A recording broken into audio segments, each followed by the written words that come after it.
Hi everyone. So today I'm going to talk about do-it-yourself chicken feeders. Last year on impulse, I bought one of these chicken feeders from Tractor Supply.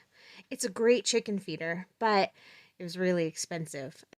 If you've been following along, you'll remember that I hatched these little guys about 12 weeks ago, and it's time for them to move outside, so they need their own chicken feeder.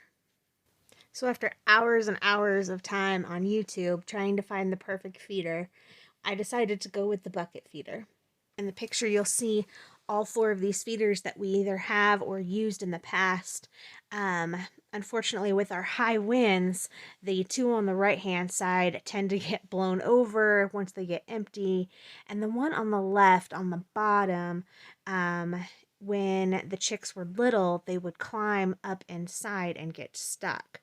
So we didn't want to go with that style anymore. It worked great for the big hens because obviously they can't fit. This do-it-yourself feeder is pretty easy.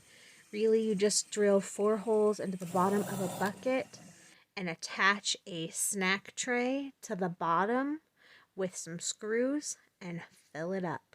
That's it. I'm pretty excited with how it's worked. Our chickens like it. And yeah, that's it. Thanks guys for watching. Have a great day.